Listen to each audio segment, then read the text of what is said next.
ಮುಖ್ಯವಾಗಿ ನಮ್ಮ ಮನೆಯಲ್ಲಿ ಮಕ್ಕಳಾಗಿರ್ಬೋದು, ಹಿರಿಯರಾಗಿರ್ಬೋದು, ಪ್ರತಿಯೊಬ್ಬರ ಆರೋಗ್ಯ ತುಂಬ ಮುಖ್ಯ.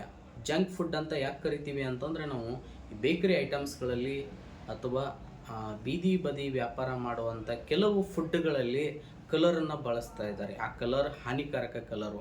ಆಮೇಲೆ ಚಿಕ್ಕ ಮಕ್ಕಳಿಗೆ ಏನು ನಾವು ಪಾಕೆಟ್ಗಳಲ್ಲಿ ಲೇಸು, ಚಿಪ್ಸು, ಆಮೇಲೆ ಜೇಮ್ಸು, ಆಮೇಲೆ ಬೇಕರಿಗಳಲ್ಲಿ ಆ ಕಲರ್ ನೀವು ಬೇಕಾದ್ರೆ ಒಂದು ಟೆಸ್ಟ್ ಮಾಡಿ. ಇದರಿಂದ ಆರೋಗ್ಯಗಳ ಮೇಲೆ ತುಂಬ ಎಫೆಕ್ಟ್ ಆಗ್ತಾ ಇದೆ. ಕಾರಣ ಏನಂತಂದರೆ, ಇದನ್ನು ಸೈಡ್ ಇಡಿ. ಆ ಮಕ್ಕಳಿಗೆ ಆಗಿರ್ಬೋದು, ದೊಡ್ಡವ್ರಿಗೆ ಅಥವಾ ನಮಗೆ ತರಕಾರಿಗಳನ್ನು ಬಳಸಿ. ತರಕಾರಿಗಳಲ್ಲಿ ಡೈರೆಕ್ಟ್ ವಿಟಮಿನ್ ಇರುತ್ತೆ. ಪಲ್ಯಗಳನ್ನು ಬಳಸಿ. ಒಂದೇನಂತಂದರೆ, ಪಲ್ಯಗಳ ಏನಂತಂದರೆ ರಕ್ತನ ಶುದ್ಧೀಕರಣ ಮಾಡುತ್ತೆ. ಒಂದು ಕರಿಬೇವು ಸೊಪ್ಪನ್ನು ತೊಗೊಂಡ್ರೆ ರಕ್ತ ಎಷ್ಟು ಚಂದ ಶುದ್ಧೀಕರಣ ಮಾಡುತ್ತೆ.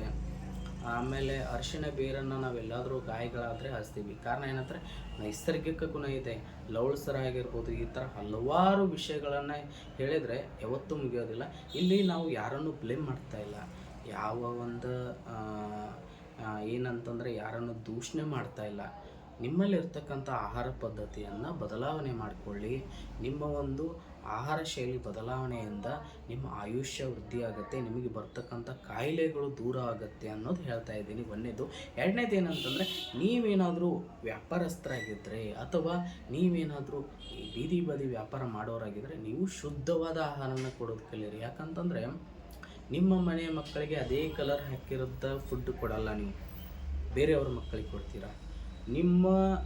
ನೀವು ಕಲರ್ ಹಾಕ್ತಾ ಇದ್ದೀರಾ, ನೀವು ಎಷ್ಟು ಕ್ರೀಮ್ ಹಾಕ್ತೀರಾ, ನೀವು ಎಷ್ಟು ಅದರಲ್ಲಿ ಜಂಕ್ ಇದೆ, ಅದರಿಂದ ನಮಗೆ ಎಷ್ಟು ಫ್ಯಾಟ್ನೆಸ್ ಬರುತ್ತೆ ಅನ್ನೋದು ಖಂಡಿತ ನಿಮಗೆ ಗೊತ್ತಿರುತ್ತೆ. ಜೊತೆಗೇನಂತಂದರೆ, ಆಹಾರ ಶೈಲಿಯಲ್ಲಿ ಬಳಸ್ತಕ್ಕಂಥ ಹಲವಾರು ಕೆಮಿಕಲ್ಗಳಿಂದ ಏನು ಹಾನಿ ಆಗುತ್ತೆ ಅನ್ನೋದು ನಿಮಗೆ ಗೊತ್ತಿದೆ. ಗೊತ್ತಿದ್ರೂ ಸಹ ನೀವು ಇನ್ನೊಬ್ಬರಿಗೆ ತಿನ್ನೋದಕ್ಕೆ ಕೊಡೋದು ತುಂಬ ಅಪರಾಧ. ಇದು ಈ ಒಂದು ಮುಖ್ಯವಾಗಿ ಏನಂತಂದರೆ, ಯಾವುದೇ ಒಂದು ಹಬ್ಬ ಸಮಾರಂಭ ಶುಭ ಕಾರ್ಯಗಳಿಗೆ ಯಾವುದೇ ಒಂದು ಏನೇ ಇದ್ರೂ ಕೆಮಿಕಲ್ ಯುಕ್ತ ಆಹಾರ ಪದ್ಧತಿಯನ್ನು ಬಳಸುವುದು ಸ್ವಲ್ಪ ಕಡಿಮೆ ಮಾಡಿ. ಏನಂದರೆ, ನಮ್ಮಲ್ಲಿ ಇರ್ತಕ್ಕಂಥ ಒಂದು ತರಕಾರಿ ಪಲ್ಯ ಇದ್ರ ಮುಖ್ಯವಾಗಿ ಏನಾದರೂ ಕೊಡಿ. ನಾವು ಫ್ರೂಟ್ಸ್ ತಿಂದರೆ ಎಷ್ಟೋ ಹೆಲ್ತ್ ವೃದ್ಧಿ ಆಗುತ್ತೆ. ಫ್ರೂಟ್ಸು, ಆಮೇಲೆ ಜೊತೆಗೆ ಕಾಯಿಪಲ್ಯ ಅಂತ ಹೇಳಿದೆ, ತರಕಾರಿ ಅಂತಲೂ ಹೇಳಿದೆ. ಈ ನಿಟ್ಟಿನಲ್ಲಿ ಏನಂತಂದರೆ, ಇದ್ರದ್ದು ಒಂದು ಆರ್ಡ್ರ್ ಪ್ರಕಾರ ಒಂದಿಷ್ಟು ವಿವರಣೆಗಳನ್ನು ಸಂಬಂಧಪಟ್ಟ ಒಂದು ವೈದ್ಯರ ಜೊತೆಗೆ ನೆಕ್ಸ್ಟ್ ಎಪಿಸೋಡಲ್ಲಿ ನಾನು ಮಾತಾಡ್ತೀನಿ. ಜೊತೆಗೇನಂದರೆ, ರೈತರನ್ನು ಕೇಳ್ತಾ ಇದ್ದೀವಿ. ಯಾಕಂದರೆ ರೈತರು ತುಂಬ ಮುಖ್ಯ ಇದರಲ್ಲಿ. ರೈತರು ಅವ್ರು ಕೆಲಸ ಮಾಡಿ, ಅವ್ರು ದುಡಿದು, ಅವ್ರ ಶ್ರಮವನ್ನು ಅಲ್ಲಿ ಹಾಕಿ ಬೆವರು ಬಂದಿತ್ತನ್ನು ಹಸಿದು ತಿಂದು ಇದ್ದಿದ್ದು ಏನಂತ ನಮ್ಮ ಕಡೆ ರೊಟ್ಟಿ ಒಣಗಿ ಚಟ್ನಿ ತಿಂತಾರೆ.